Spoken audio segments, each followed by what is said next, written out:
What is up, everybody? It's your boy MATSU here, and today I am bringing you a MATSU guide to your pre-release for the new set of MHA League of Villains set 4. So today I'm going to be talking about a few kind of interactions and important things to know going into it. Also, what my ranking for the best commons, uncommons, and rares are for sealed and draft in the set. Without further ado, let's get right into it. Before I actually start, though, make sure you like, comment, share, subscribe. Go check out my Patreon, do all that cool stuff. Anyways, so the first thing that is important to know is this interaction between these two cards. If you have the opportunity to play both of them in your deck, you can actually remove Polite and Well-Spoken for the cost on Mastermind's Apprentice in order to net essentially a free +1. As long as your Polite and Well-Spoken was committed, whether you committed it to pass an attack or whatnot, is just basically makes this free. And I think that's a very good interaction to kind of net hand advantage and make sure that you always have stuff to work with. Second interaction, we have House of Cards. So some of you may not know that the House of Cards response actually resolves before the played enhance. So the order I have listed here is you pay the cost for the enhance, and then respond with House of Cards, and then House of Cards resolves, and then the enhance that you played resolves. So basically, for example, like with Mastermind's Apprentice we have here, we would pay the cost for Mastermind's Apprentice, which is remove a foundation, and then we would respond with House of Cards to stack a momentum on top of our opponent's deck, and then Mastermind's Apprentice would resolve, and our opponent would make a check against a 6. So usually this is used to make sure that your opponent checks bad for your effects like Mastermind's Apprentice, like the Shigaraki 6 Stiff, Ultra Rare, Shigaraki 3 himself, stuff like that. On to the cards that you should be looking out for in your common and uncommon slots. We have Terrifying Injury. This card just gives you essentially free speed hate, and it gives you draw. It is debuild and clog your pool, so it's not technically free, but it is -3 speed and draw a card usually when you're ahead, which is very good. Muscle Mauler is just a very well-statted attack that also gets you hand advantage. You can blow up one of your face-down committed foundations to draw a card and add that attack that you touched them with last turn back to your hand, which is very good. It also has a very relevant deadlock enhance, which is flip 2 rival foundations. In addition to having Breaker 1, and if you're ahead in life, it also has -1 difficulty, so it's a 5 diff, which is just super well-statted if this card is a 5 diff. Just okay if it's a 6 diff. Number 3 is Blade Tooth. Blade Tooth says after your non-throw attack deals 3 or less damage, your rival loses 1 health. So this is really good with all of Moonfish's support, and also just if your opponent half blocks your attacks. So it basically makes all of your half blocks do 1 extra as long as that half block dealt 3 or less, which a lot of the time, unless your opponent's blocking an attack that has 7 or more damage on it, they're going to take 3 from a half block, and this just punishes them for doing so. Convenient Timing. This might be one of the best uncommons, or one of the best common or uncommons from the set. In general, this card says, response, discard 1 momentum. After you block with this card, your rival's checks get -1 for the rest of the turn. So this card is just good in like anything that you can play it in. It lets you use your momentum for something important.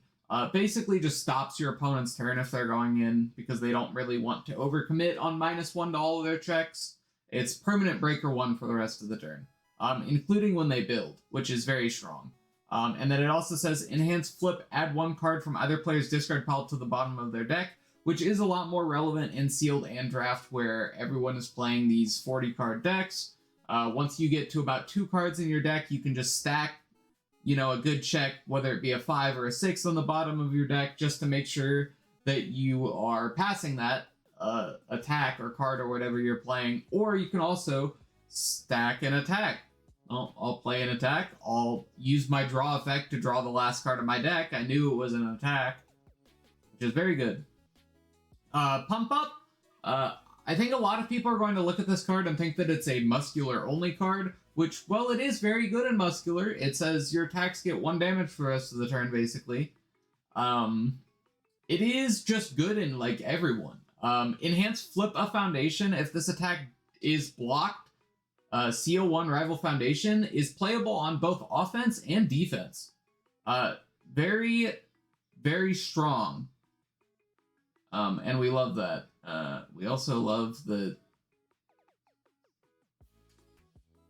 Okay. We also love that our internet went out, I guess. Anyways. Sorry. On to the next card. Stalking Her Prey. So Stalking Her Prey says response. Flip after your rival increases the speed of your attack, it gets -3 speed. Or their attack, I should say, not your attack.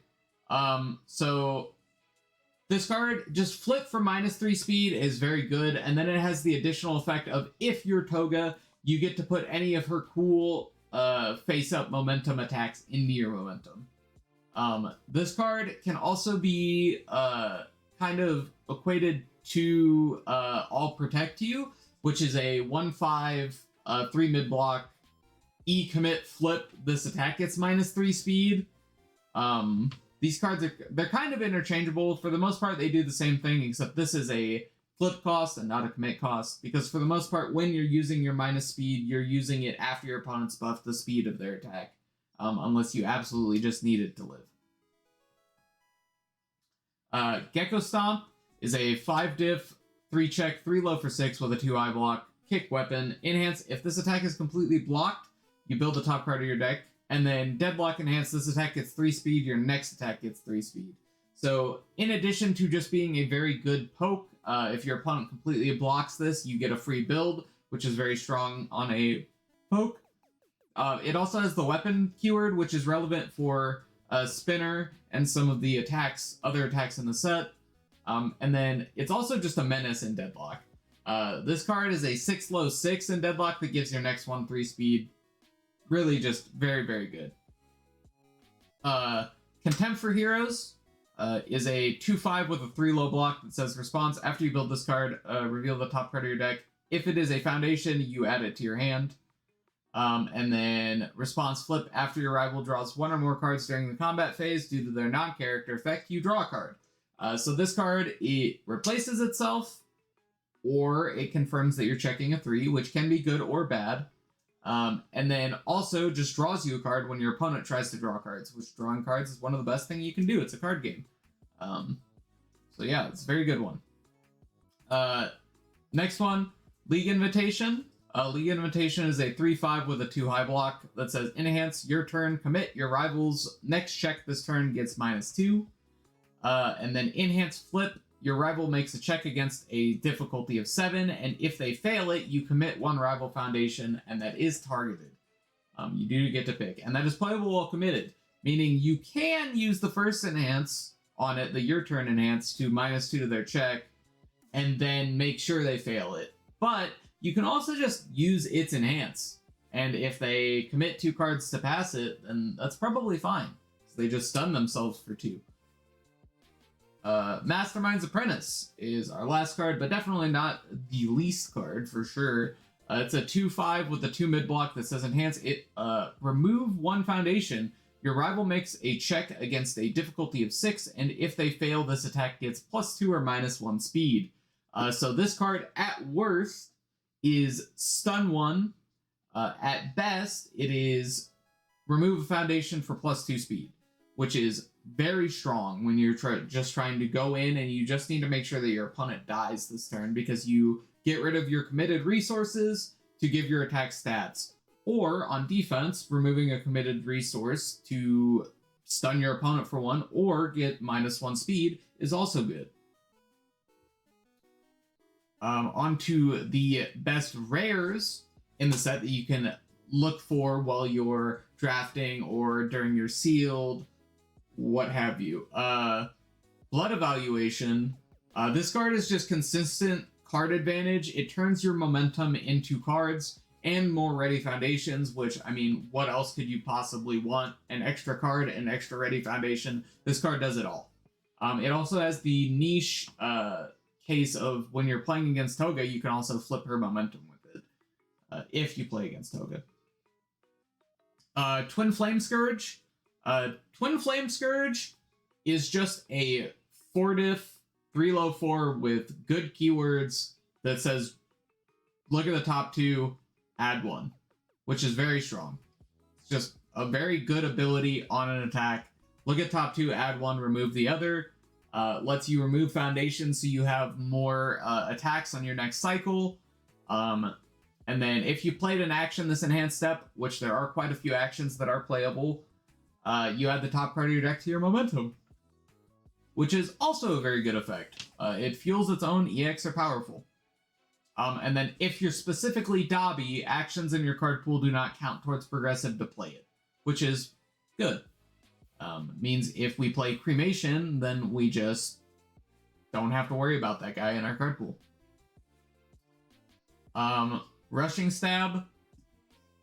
This card is a 4-diff 4-mid-5 with stun 3. If that's all it did, it would still be playable in sealed, for sure. But that's not all it does. It says, if it's added to your momentum, add it face up, and then enhance momentum, flip it, draw 2 cards. So if you touch your opponent with this, or your Toga, you can put it into your momentum at the end of the turn, and then next turn, you'll have +2 hand size, which is extremely strong. Or you can also flip it if your rival has lost health this turn, seal 2 rival foundations. Or this combat phase, I should say. Which, very strong. Being able to target seal 2 things is extremely good on offense. If you already have the gas and you don't need to flip to draw 2. Warp Gate Portal is our next card. This card says, enhance for your next form this turn. You may search your deck for an attack that is not named Warp Gate Portal and play it. It's an attack that's 2 attacks. I don't think I need to say that much more. The 1 check is definitely warranted in sealed and in draft. The odds of you actually checking your random 1 of 1 check in your 40 card deck isn't very high, so for the most part, just don't play around it unless you have to, absolutely have to. Just because it's very astronomical that you actually check this card. And when you draw it, it's nuts. It turns into any of the attacks listed here plus the attacks listed here. Like, it's just very good. On to the next one, we have Winged Nomu. This is probably one of the best rares in the set. This card is a 5-diff 3i4 with Ally and Echo that says, enhance your rival cannot try to partially block this attack, and then enhance destroy 1 foundation. This attack gets +1 speed and +1 damage. That's crazy. This card is 10 damage for a momentum across 2 attacks, and 2 pop foundations, I guess. And then it's even more damage if your character can put damage on it. Sorry. And then obviously your opponent can't also partial block it, meaning they have to block this with a high block. They cannot block it with a mid, which is crazy. If your opponent just didn't draw high blocks, then this card just guaranteed deals damage. On to the next card, we have Decoy Duplicate. Decoy Duplicate says, enhance, remove, discard 1 momentum, discard this rival attack from the card pool. Your rival may draw 1 card. This card is a really good momentum out. It negates an attack that might kill you. Actually dumpsters Winged Nomu, because they don't even get the Echo on it. So, like, basically, you got rid of 2 attacks if you're getting rid of an Echo attack. Yeah, not much else to say about this guy. House of Cards. House of Cards just says, on defense or on offense, after you play an enhance, you add 1 rival momentum to the top of the deck. So it's momentum hate, meaning it shuts off Winged Nomu, it shuts off Decoy Duplicate, it shuts off Rushing Stab. It also stacks the momentum, meaning that your opponent likely is going to check bad on their next thing. which is very strong. And then it also has form, flip, add the top card of your rival's discard pile to the top of their deck, meaning if they've already checked bad this turn, then you can punish them and form, flip to make sure they check bad again. Lost in Thought. Lost in Thought says enhance, remove, add 1 foundation from each player's stage to their hand. Both players build 1 card from their hand face down. So this card, usually with this card, you target one of your committed foundations to add it back to your hand, and then one of your opponent's ready foundations. So technically you're not down a foundation wholly. You're not super neg on foundations. It lets you reuse good face down foundations, all that kind of stuff. It's basically an unflip and a target flip on your opponent's best foundations. But it gets around stuff like Saving Bakugo, which would unflip it if it actually flipped it, since they just build a card from their hand face down. Next card, Ruthless Mockery. Ruthless Mockery says, response, after you block with this card, rival attacks get -2 damage for the rest of the combat phase. Remove this card when it leaves your card pool. And then second enhance, remove this attack gets +2 damage. If it has taunt, draw 1 card, and it gains stun 1. So that second enhance isn't going to come up that much. Sometimes it'll just be enhanced to give 2 damage, which is fine. But most of the time, it's going to be, after you block with it, all your rival attacks get -2 damage, which means you, in a low power format like Sealed and Draft, you probably just don't even have to block any more of your opponent's attacks after you block with this card, which is just very strong. Also, there's a specific interaction, which I will get into in the next slide with this card.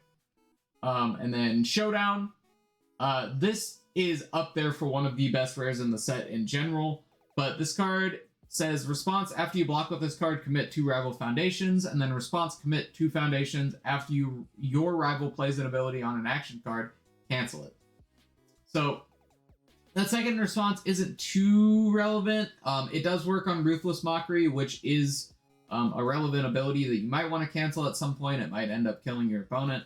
But after you block with this card, commit 2 rival foundations is absurd. Being able to block with this and then commit your rival's 2 best foundations, and those stay committed for an entire turn cycle, meaning you don't have to deal with them on offense. You didn't have to deal with them, or you don't have to deal with them when your opponent's playing defense, and you don't have to deal with them on offense when you're attacking. That's that. And then, so the specific interaction I was talking about earlier was when you respond with Ruthless Mockery, let's say, for example, that you are half blocking your opponent's attack, you actually give the -2 damage before damage resolution happens, so you use the attack's damage after the -2 to calculate the total half block damage, which is very, very strong. And something that some people might not realize. They might just, take the damage, and then all your attacks for the rest of the turn have -2. No, it applies to the current attack as well, which is very, very good. And last but not least, just have a good time. Go out to your local game store, hang out with some friends, hang out with your locals. Don't be afraid to ask for help for the people from the people around you. I'm sure they'd be willing to answer any questions that you may have if you are a newer player. And just chill. Just have a great time, especially if this is your first MHA release. I hope you all have a wonderful time at your pre-releases. I'll be getting this video up around the time everyone's pre-releases are going to be happening. So, yeah. Anyways, thanks everyone for watching. I really appreciate it. Make sure you like, comment, share, subscribe. Go check out PPG at proplaygames.com. For all your singles and product needs. They've got some sick stuff going on over there. Anyways, thanks everyone. This has been Matsu, signing out. Hey everybody. Sorry, I forgot to mention, the best in slot characters for this set, in my opinion, for Sealed and Draft are Dobby and Muscular, and the reasons why are they both give an absurd amount of damage to their attacks, which helps you finish games quickly and efficiently. Dobby, you do have to do some resource management to make sure that you don't mill out, but by the time that actually ends up mattering, you should have already killed your opponent anyways. especially in this set where there isn't an absurd amount of defensive options. So you can kind of just trample over your opponent as long as you throw the highest speed, the highest speed moves you can, because Dobby will make sure that they do a lot of damage. And then same thing with Muscular. Muscular can also just do a little bit of good defense. He gets to build while blocking, which is something that a lot of characters, five-handers especially, can't do, which is very important. And then after a certain point, he just starts giving all of his attacks 5 damage, 6 damage, stuff like that. And then I'm not going to be going over the ultra rares simply because of the fact that if you get an ultra rare, you're probably going to be playing it anyways. There are a few niche scenarios where you wouldn't, and a few niche cards. I'm looking at you, Resolute, whatever that terrible punch is that shouldn't be an ultra rare. Yeah, don't take that card. Don't play that card. Well, I guess it's sealed. It does a lot of damage. You might play that card. That card's bad though. That card is terrible bad. Anyways, enough of my rant on terrible ultra rares. Thanks everyone for watching it again. This is Matsu signing out for real this time. What is up, Matsu Nation? Thank you for watching till the end of the video. If you enjoyed, like, comment, and subscribe. And check out all my socials and my Patreon. I hope you all have a wonderful day, and sayonara.